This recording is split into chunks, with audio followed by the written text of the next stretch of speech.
अस्सलामु अलैकुम रहमतुल्लाह। जिन वजहों से नामाज का तोड़ देना दुरुस्त है उनका बयान। যে সমস্ত কারণে নামাজকে ভেঙে দেওয়া যেতে পারে সেই সমস্ত কারণগুলো আজকে শোনাব। नमाज पढ़ते में रेल चल दिए और उस पर अपना असबाब रखा हो, बाल बच्चे सवार है तो नमाज तोड़कर बैठ जाना दुरुस्त है। যদি বা কেউ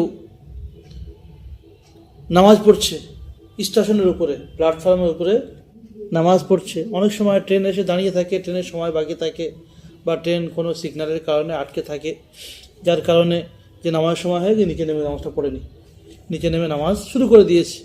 ট্রেনের উপরে নিজের সামান রয়েছে, ব্যাগ ট্যাগ ইত্যাদি, বা নিজের ফ্যামিলি ট্রেনের ওপর রয়েছে আর ট্রেন ছেড়ে দিয়েছে। যদি এরকম হয় তাহলে ওই সময় কী করতে হবে?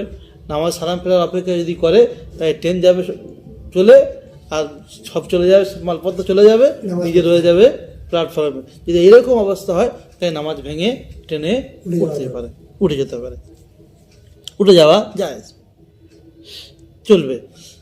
सांप सामने आ गया तो उसके डर से नमाज का तोड़ देना दुरुस्त है।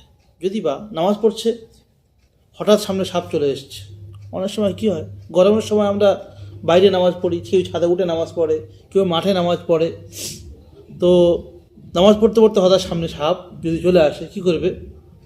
ভয়ের কারণে নামাজ ভেঙে দিতে পারে।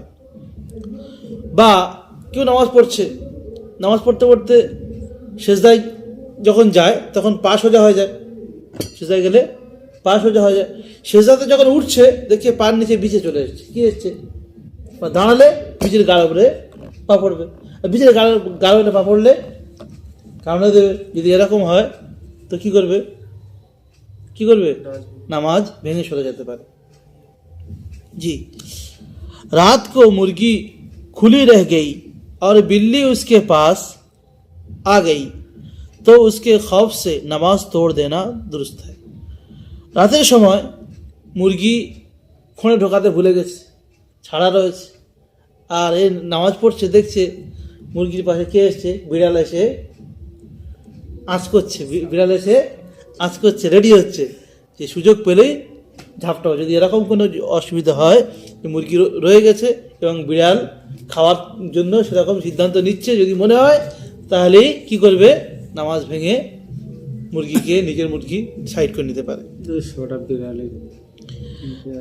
नमाज में है और किसी ने जूता उठा लिया और डर है कि अगर नमाज ना तोड़ेगा तो कोई लेकर भाग जाएगा तो उसके लिए नियत तोड़ देना दुरुस्त है।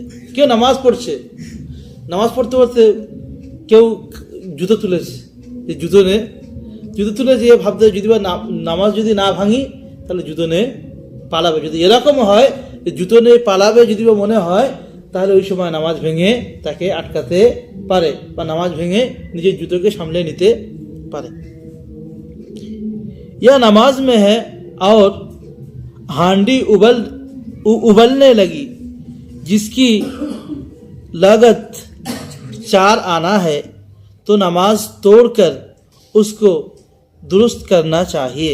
যদি বা যে নামাজ পড়ছে, নিয়ত করেছে নামাজ পড়ছে, সামনে যে কিছু জিনিস হয়তো তৈরি করছিল, হাঁড়িতে কি উঁতলাচ্ছে, এমনভাবে উঁতলাচ্ছে যে গড়িয়ে গড়িয়ে পড়ে যাচ্ছে। যদি নষ্ট হয়ে যায়, যদি কেউ দামি জিনিস হয়, সে জামানার কথা বলেছে যে ওই সময়কালের চারানা, মানে এখন তো আর চারানা চলে না, সেই অনুযায়ী আমাদের দামি জিনিস বলতে গেলে এখন 25, 30, 40-এর উপরে উঠবে, আরও দামি হবে হয়তো। যাই হোক, তো এখানে বলছে যদি বা সেই সময়কালের কথা বলছে, যে মশলা লিখেছে জিসকি লাগাত কমসে কম চারানা, যার দাম কমসে কম চারানা, যে সময়কালে 1 আনা বস্তু নিয়ে মানুষ সারাদিনের বাজার করে নিত বা সারাদিন বাজার করে সেই সারাদিন সেটা চলে যেত, সেই রকম সময়ের কালে যদি চালানারা মাল কোনো হাঁড়িতে পাকত, সেই বিষয়ে বলেছে। মানে এখনকার বাজারে আমরা বাজার করতে গেলে একদিনের বাজার 100 টাকা কমে নি, মানে সেই অনুযায়ী আমাদের হিসাব লাগাতে হবে যে কত টাকা হলে কত টাকার মাল যদি নষ্ট হয় সেই মালকে হেফাজতের কথা বলছে। জি, যদি বা এরকম উতলে যদি পড়ে যায়, নষ্ট হয়ে যায়, তাহলে কি করতে হবে? সেটাকে রোকার জন্য নামাজ ভেঙে যেতে পারে। गर्ज के जब ऐसी चीज़ के ज़ाये हो जाने का खौफ हो, एमन जिनिस यदि नष्ट हो जावार भय थाके, भय হয়, तो जिसका कीमत 3 या 4 आने हो तो उसकी हिफाजत के लिए नमाज तोड़ देना दुरुस्त है।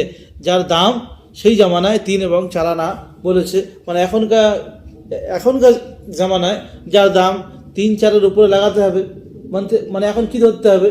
150 বা 200 টাকা। এরকম দামি জিনিস বস্তু যদি বা নষ্ট হয়ে যাওয়ার হয়, বা তার থেকে কম হোক বা তার থেকে বেশি হোক, এখন দামি জিনিস যদি এরকম নষ্ট হয়ে যাওয়ার ভয় হয়, তাই নামাজ ভেঙে যাওয়া চলবে। अगर नमाज में पेशाब या पाखाना जोर करे तो नमाज तोड़ दे और फरागत करके पढ़े। যদি বা নামাজের মধ্যে পেশাব বা পায়খানা খুব জোরে লাগে, তো সেই সময় কী করতে হবে? নামাজ ভেঙে দাও। নামাজ ভেঙে দিয়ে পেশাব পায়খানা থেকে ফারেক হয়ে তারপরে নামাজ আদায় করতে হবে।